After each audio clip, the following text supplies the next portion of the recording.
Hello friends, మన కరీంనగర్లో ఉన్న ఇంకొక పర్యాటక ప్రదేశం, తెలంగాణ రాష్ట్రంలోనే ఎక్కడా లేని విధంగా శంకు చక్రాలతో వెలిసిన నరసింహస్వామి ఆలయాన్ని మీకు చూపెట్టబోతున్నా. శ్రీ లక్ష్మీ నరసింహస్వామి దేవస్థానం. ఇది ఎక్కడో కాదు, మనం ఐ హాస్పిటల్ వెళ్ళే రూట్లో ఈ ఆలయం ఉంటుంది.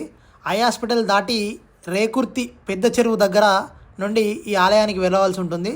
ఆ రూట్లు కూడా మీకు క్లియర్గా చూపెడతా ఉన్నా. రేకుర్తి పెద్దగుట్ట అని అంటారు దీన్ని.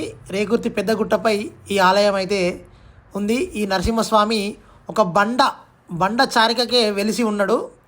ఆలయం దగ్గరికి వెళ్ళి ఆ ఆలయంలో ఆ దేవుణ్ణి, అక్కడున్న ఆ ప్రదేశాన్ని, ఆ వాతావరణాన్ని మీకు చూపించదలుచుకున్నా. ఒకసారి వెళ్దాం. వెళ్ళేటప్పుడు చాలా జాగ్రత్తగా వెళ్ళాలి.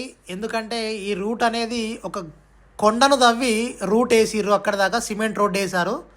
కొంచెం మలుపులుగా ఉంటుంది ఈ ఆలయం. ఈ ఆలయం పైకి ఎక్కితే దాదాపు 70% కరీంనగర్ మొత్తం కనిపిస్తుంది మనకు. చుట్టూ కరీంనగర్ అందాలు, వెనుక కొత్తపల్లి చెరువు, ఇవన్నీ మనకు చాలా ఆహ్లాదకరమైన వాతావరణంలో ఈ ఆలయం అనేది అయితే ఉంది. ఈ ఆలయానికి రావాలంటే యూనివర్సిటీ దగ్గర నుంచి రావచ్చు, అదేవిధంగా రేకుర్తి అంబేద్కర్ స్టాచ్యూ దగ్గర నుంచి రావచ్చు. ఈ టెంపుల్ టైమింగ్స్ వచ్చేసి morning 10 to 11 AM, evening 5 to 6 PM. ఈ సమయంలో వస్తే మనం దేవుని దర్శనం చేసుకోవచ్చు.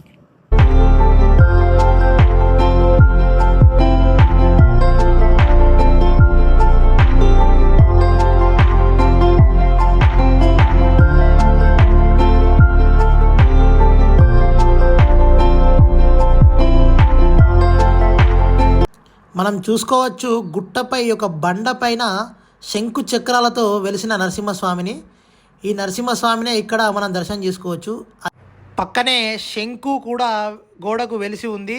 దీన్ని కూడా మనం దర్శనం చేసుకోవచ్చు. ఓకే ఫ్రెండ్స్, మీకు వీలైనప్పుడు వచ్చి ఈ టెంపుల్ని దర్శనం చేసుకోండి. ఇంకా మనకు దగ్గరలో ఉన్న ఇంకో పర్యాటక ప్రదేశంతో మళ్ళీ కలుద్దాం.